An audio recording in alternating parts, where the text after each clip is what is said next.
ایمان کا 61 نمبر پر شعبہ ہے اہل ایمان سے میل جول اور محبت رکھنا اور سلام کو رواج دینا۔ اہل ایمان سے میل جول اور محبت رکھنا اور سلام کو رواج دینا، یعنی اسلام ہمیں یہ درس دیتا ہے کہ مسلمان سے اپنا تعلق اچھا رکھے، اس سے محبت کرے، اس کے آنے پر خوشی کا اظہار کرے، مجلس میں اس کے لیے جگہ بنائے، اچھے نام سے اس کو پکارے اور عزت اور احترام کے ساتھ پیش آئے، اور جب ملاقات ہو تو سلام میں پہل کرے۔ نبی اکرم صلی اللہ علیہ وسلم نے ارشاد فرمایا، والذی نفسی بیدہ لا تدخلون الجنۃ حتی تؤمنوا، اس ذات کی قسم جس کے قبضہ قدرت میں میری جان ہے، تم جنت میں داخل نہیں ہوگے یہاں تک کہ ایمان لے کر آؤ، ولا تؤمنوا حتی تحابوا، اور تم مسلمان نہیں ہو سکتے یہاں تک کہ تم آپس میں محبت کرو۔ اولا ادلکم علی شیء اذا فعلتموہ تحاببتم، کیا میں تمہیں ایسی چیز نہ بتاؤں کہ اگر تم کرو گے تو تمہاری آپس میں محبت ہوگی؟ افشوا السلام بینکم، تم آپس میں سلام کو رواج دو۔ فرمایا سلام کو رواج دو گے تمہاری آپس میں محبت قائم ہو جائے گی۔ اس لیے جب انسان ملاقات کے وقت سلام میں پہل کرتا ہے تو دوسرے کے دل میں اس کی محبت آ جاتی ہے۔ آپ صلی اللہ علیہ وسلم نے فرمایا، البادئ بالسلام بریء من الکبر، سلام میں پہل کرنے والا انسان تکبر سے پاک ہوتا ہے۔ رسول اللہ صلی اللہ علیہ وسلم نے ارشاد فرمایا، دب الیکم داء الامم قبلکم، تمہارے اندر پہلی امتوں کی بیماریاں سرایت کر جائیں گی، اور وہ بیماریاں الحسد والبغضاء، وہ حسد کرنا اور دوسرے سے بغض کرنا ہے۔ آپ نے فرمایا کہ یہ دونوں ایسی بیماریاں ہیں، ہی الحالقۃ، یہ انسان کے دین کو مونڈ کے رکھ دیتی ہیں۔ آپ صلی اللہ علیہ وسلم نے فرمایا، لا اقول تحلق الشعر، میں یہ نہیں کہتا کہ یہ بالوں کو مونڈ دیتی ہے، ولکنھا تحلق الدین، یہ انسان کے دین کو مونڈ دیتی ہے۔ والذی نفسی بیدہ لا تدخلوا الجنۃ حتی تؤمنوا، اس ذات کی قسم جس کے قبضہ قدرت میں میری جان ہے، تم جنت میں داخل نہیں ہوگے یہاں تک کہ ایمان لے کر آؤ، ولا تؤمنوا حتی تحابوا، اور تم ایمان نہیں لاؤ گے یہاں تک کہ آپس میں محبت کرو۔ الا اخبرکم بما یثبت ذلک لکم، کیا میں تمہیں ایسی بات کی خبر نہ دوں جو تمہارے لیے اس کو پختہ کر دیں؟ افشوا السلام بینکم، تم آپس میں سلام کو رواج دو۔ تو دیکھیں اس حدیث میں آپ صلی اللہ علیہ وسلم نے فرمایا پہلی امتیں ہلاک ہو گئی دو باتوں کی وجہ سے، نمبر 1 حسد، نمبر 2 بغض، اور یہ چیز اس امت میں بھی آئی تو یہ ان کے دین کو مونڈ کے رکھ دے گی۔ تو آپ نے فرمایا تم اس سے اپنے آپ کو بچانا اور آپس میں محبت قائم رکھنے کے لیے تم سلام کو رواج دینا۔ حضرت عبداللہ بن سلام رضی اللہ تعالیٰ عنہ یہود کے بہت بڑے عالم تھے۔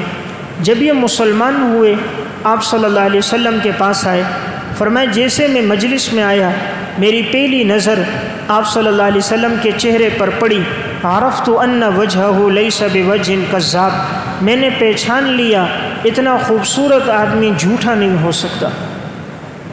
اللہ نے اتنا جو آپ کو حسن و جمال عطا فرمایا ہے، یہ دلیل ہے کہ آپ جھوٹے نہیں، اللہ کے سچے پیغمبر ہو، آپ کا حسن و جمال بتا رہا ہے۔ فرمایا جب میں حضور کی مجلس میں بیٹھا تو میں نے سنا آپ صلی اللہ علیہ وسلم نے 5 باتوں کی تعلیم دی۔ فرمایا یا ایھا الناس افشوا السلام، اے لوگو سلام کو رواج دو۔ نمبر 2 وصلوا الارحام، صلہ رحمی کو قائم رکھو۔ نمبر 3 واطعموا الطعام، بھوکوں کو کھانا کھلاؤ۔ نمبر 4 وصلوا باللیل والناس نیام، رات کو اس وقت نماز پڑھو جب لوگ سوئے ہوئے ہوں۔ تدخل الجنت بسلام، تو تم اللہ کی جنت میں داخل ہو جاؤ گے سلامتی کے ساتھ۔ تو دیکھیں جنت میں داخل ہونا ہے، آپ صلی اللہ علیہ وسلم نے چند اعمال بیان فرمائے، اس میں سب سے پہلا عمل تھا سلام کو رواج دو، صلہ رحمی کو قائم کرو، بھوکوں کو کھانا کھلاؤ، اور رات کو اس وقت نماز پڑھو جب لوگ سوئے ہوئے ہوں۔ تو اسلام کی تعلیمات یہ ہیں کہ مسلمانوں سے محبت ہو، اور جب ملاقات ہو تو سلام میں پہل ہو۔ رسول اللہ صلی اللہ علیہ وسلم سے پوچھا گیا ای الاسلام خیر، سب سے بہترین اسلام کون سا ہے؟ فرمایا تطعم الطعام وتقرأ السلام علی من عرفت ومن لم تعرف، تم لوگوں کو کھانا کھلاؤ، اور تم سلام کرو، چاہے تم اس کو پہچانتے ہو چاہے تم اس کو پہچانتے نہ ہو۔ آپ نے فرمایا کوئی بھی مسلمان ہو، چاہے تمہارے قبیلے خاندان کا ہو یا نہ ہو، تمہارا اس کے ساتھ تعارف ہو یا نہ ہو، بس اسلام کی نسبت بہت بڑا تعارف ہے، مسلمان ہونا بہت بڑا تعارف ہے، بس جب ملاقات ہو تو سلام میں پہل کرو۔ ایک مسلمان کے دوسرے مسلمان پر 6 حقوق بنتے ہیں۔ حدیث میں ان 6 حقوق کا تذکرہ آیا۔ رسول اللہ صلی اللہ علیہ وسلم نے فرمایا حق المؤمن علی المؤمن 6 خصال، ایک مومن کے دوسرے مسلمان پر حق 6 خصلتیں ہیں۔ نمبر 1 ان یسلم علیہ اذا لقیہ، جب ملاقات ہو تو وہ سلام کرے۔ نمبر 2 ویشمتہ اذا عطس، جب اسے چھینک آئے تو یہ اس کو جواب دے، یعنی اسے چھینک آئی اور اس نے الحمدللہ کہا تو یہ جواب میں یرحمک اللہ کہے، اور پھر جب یہ یرحمک اللہ کہے تو وہ جواب میں یہدیکم اللہ ویصلح بالکم کہے کہ اللہ تمہیں ہدایت دے اور تمہاری حالت کو اللہ بہتر کر دے۔ تیسرا حق وَإِذَا دَعَاهُ أَن يُجِيبَهُ، جب وہ اسے دعوت دے تو یہ اس کی دعوت کو قبول کرے۔ نمبر 4 وَإِذَا مَرِضَ أَن يَعُودَهُ، جب بیمار ہو تو اس کی عیادت کرے۔ نمبر 5 اذا مات ان يشهده، جب انتقال کر جائے تو جنازے میں حاضر ہو۔ نمبر 6 واذا غاب ان ينصحه، جب وہ غائب ہو تو اس کے لیے خیر خواہی کرے، یعنی اس کے بارے میں اچھا سوچے، اچھے آراء اس کے بارے میں رکھے، مثبت سوچ رکھے۔ تو اس حدیث میں بھی ایک مسلمان کے دوسرے پر جو 6 حقوق کا تذکرہ ہوا، ان میں ایک حق یہ تھا کہ جب وہ سلام کرے تو یہ اس کو جواب دے، اور ملاقات ہو تو سلام میں پہل کرے۔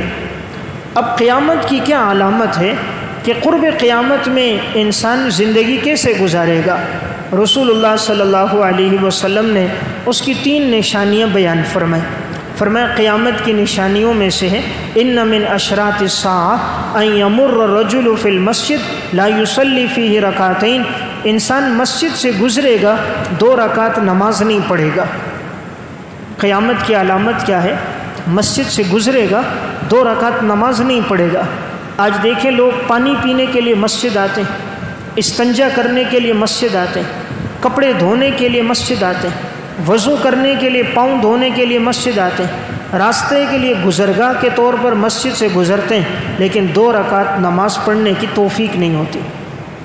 تو آپ صلی اللہ علیہ وسلم نے فرمایا لوگ مسجد سے گزریں گے 2 رکعت نماز نہیں پڑھیں گے۔ نمبر 2 اللہ یسلم الرجل الا علی من یعرف، لوگ سلام نہیں کریں گے مگر اس کو جس کو پہچانتے ہوں گے، جس سے تعارف ہوگا اس کو سلام کریں گے۔ آج کے الفاظ میں کہوں خود غرضی عام ہوگی، جس سے غرض ہے اس کو سلام کریں، جس سے غرض نہیں ہے تو بھائی بھائی کو آج سلام نہیں کرتا۔ آج خونی رشتے والے ایک دوسرے کو سلام نہیں کرتے۔ آج سلام ہے دولت کو، جس کے پاس پیسہ ہے اس کو سب سلام کریں، جس کے پاس گاڑی بنگلہ جائیداد ہے سب سلام کریں گے، اور اگر یہ دولت عہدہ پیسہ چلا گیا تو کوئی اسے سلام نہیں کرتا۔ معلوم ہوا سلام ایمان کی بنیاد پر نہیں ہے، پیسے کی بنیاد پر ہے۔ تیسری بات آپ نے بیان فرمائی ان یرد الصبی بالشیخ، بچہ بوڑھے کو جواب دے گا۔ قیامت کی ایک نشانی کیا ہے؟ بچہ بوڑھے کو جواب دے گا، یعنی بد اخلاقی سے پیش آئے گا۔ کوئی بوڑھا کہے گا بیٹا یہ کام کر لو تو بچہ نافرمانی کرے گا، کوئی بوڑھا کہہ دے گا بیٹا یہ کام کرو، وہ بد اخلاقی سے پیش آئے گا، یعنی بچے بڑوں کے نافرمان ہو جائیں گے۔ آج دیکھیں وہی ہو رہا ہے۔ پہلے کوئی بزرگ راستے سے گزرتا تھا، لوگ اکرام میں کھڑے ہو جاتے تھے، گاڑی میں آتا تھا اپنی سیٹ پہ بٹھا دیتے تھے، ہاتھ میں سامان ہوتا تھا اس سے لے لیتے تھے، کوئی سفید ریش آتا تھا محبت سے سلام کرتے تھے، دعاؤں کی درخواست کرتے تھے۔ آج کوئی سفید ریش گزرتا ہے، بچے پیچھے سے کنکر مارتے ہیں، کوئی تانے کستے ہیں، کوئی جملے کہتے نظر آتے ہیں، کوئی کچرا پھینکتے نظر آتے ہیں۔ باپ کو پتہ چلے وہ بھی خوش ہوتا نظر آتا، وہ تنبیہ نہیں کرے گا بیٹا آپ نے غلط حرکت کیوں کی، وہ خوشی میں اس کو ٹال دے گا۔ تو آپ نے جو قیامت کی 3 نشانیاں بیان فرمائیں، تو اس میں ایک نشانی یہ تھی کہ لوگ سلام اس کو کریں گے جس کو پہچانیں گے، اور جس کو نہیں پہچانیں گے اسے سلام نہیں کریں گے۔ تو دین نے ہمیں اس بارے میں حکم یہ دیا ہے کہ انسان اس بارے میں پابند رہے۔ شریعت کی تعلیمات ہیں جب گھر میں داخل ہو تو انسان 2 کام کرے، نمبر 1 اجازت طلب کرے، نمبر 2 سلام کرے۔ اپنا گھر ہے تو اجازت لینے کی ضرورت نہیں، لیکن دستک دے کر آئے، اپنے آنے کی خبر دے دے اور کھانسی کر دے، گلا صاف کر دے، سلام کہہ دے، تاکہ اگر کوئی محرم بھی ہے تو اپنی حالت کو درست کر دیں، تاکہ ایسی حالت میں اس کی نگاہ نہ پڑے جس کو یہ پسند نہیں کرتا۔ قرآن کریم میں اللہ رب العزت ارشاد فرماتے ہیں کہ اے ایمان والو لا تدخلوا بیوتا غیر بیوتکم حتی تستأنسوا وتسلموا علی اہلہا، اے ایمان والو تم کسی کے گھروں میں داخل نہ ہو اپنے گھروں کے علاوہ، یہاں تک کہ اجازت طلب کرو اور وہاں کے باشندوں کو سلام کرو۔ اس سے معلوم ہوا اجازت لے کر جانا چاہیے اور سلام کر کے جانا چاہیے۔ دین کی تعلیمات یہ ہے جب انسان کسی کے ہاں جائے 3 مرتبہ اجازت طلب کرے، اگر اجازت مل جائے فبہا، اجازت نہ ملے تو واپس لوٹ آئے۔ عموماً دیکھنے میں آتا ہے بعض ساتھی دروازے پہ کھڑے ہو جاتے ہیں، مسلسل دروازے پہ دستک دیں گے، بعض نادان تو اتنے زور سے بجاتے ہیں پوری گلی میں آواز جا رہی ہوتی ہے، بعض دروازے کے سامنے کھڑے ہوتے ہیں، دروازہ کھلتا ہے گھر میں نظر پڑتی ہے، اور بعض اس وقت تک نہیں جاتے جب تک دروازہ کھل نہ جائے۔ دین کی تعلیم ہے معمولی دستک دی جائے، 3 مرتبہ اگر دستک دی اور کوئی جواب ملا ٹھیک ہے، نہیں ملا تو چلا جانا چاہیے۔ حضرت ابو موسیٰ اشعری رضی اللہ تعالیٰ عنہ حضرت عمر رضی اللہ تعالیٰ عنہ کے پاس آئے، دروازے پہ دستک دی، حضرت کسی کام میں مصروف تھے، انہوں نے 1 دفعہ 2 دفعہ 3 دفعہ اس طرح دستک دی لیکن کوئی جواب نہ آیا۔ ابو موسیٰ اشعری رضی اللہ تعالیٰ عنہ چلے گئے۔ اگلے دن جب ملاقات ہوئی تو حضرت عمر رضی اللہ تعالیٰ عنہ سے فرمایا کہ میں آیا تھا لیکن آپ نے اجازت نہ دی، میں چلا گیا، اور یہ حدیث بیان فرمائی کہ میں نے رسول اللہ صلی اللہ علیہ وسلم سے سنا ہے الاستئذان ثلاث، اجازت 3 مرتبہ ہوتی ہے، فإن أذن لك وإلا فرجع، اگر اجازت دے دی جائے فبہا، ورنہ واپس لوٹ جاؤ، یعنی 3 مرتبہ اجازت طلب کرو۔ اس سے معلوم یہ ہوا اجازت 3 دفعہ ہے۔ اسی طرح اگر ایک آدمی کسی کو فون کر رہا ہے، 1 مرتبہ فون کیا، ان کی مصروفیت نہ اٹھا سکے، زیادہ سے زیادہ دوسری دفعہ کرے، نہ اٹھا سکے تو تنگ نہیں کرنا چاہیے۔ بس ساتھی مسلسل کالیں کرتے رہتے ہیں، مسلسل میسج کرتے ہیں، دوسروں کی مصروفیت کا لحاظ نہیں رکھتے۔ آپ فارغ ہیں اس کا یہ مطلب نہیں کہ سب فارغ ہیں، آپ کے پاس وقت اضافی ہے، سب کے پاس اضافی ہو یہ مقصد نہیں۔ بعض کہیں تدریس میں مصروف ہوتے ہیں، بعض تعلیم و تربیت میں ہوتے ہیں، بعض کسی بیان میں واعظ و نصیحت میں ہوتے ہیں، کسی اہم کام میں ہوتے ہیں، اس لیے 1 دفعہ کال کی جائے، اگر جواب مل جائے فبہا، نہیں تو میسج کے ذریعے اطلاع دے دی جائے، بار بار کسی کے آرام میں معمولات میں خلل نہ ڈالا جائے۔ تو بہرحال ایمان کا 61واں شعبہ یہ تھا کہ اہل ایمان کا آپس میں محبت رکھنا اور سلام کو آپس میں رواج دینا۔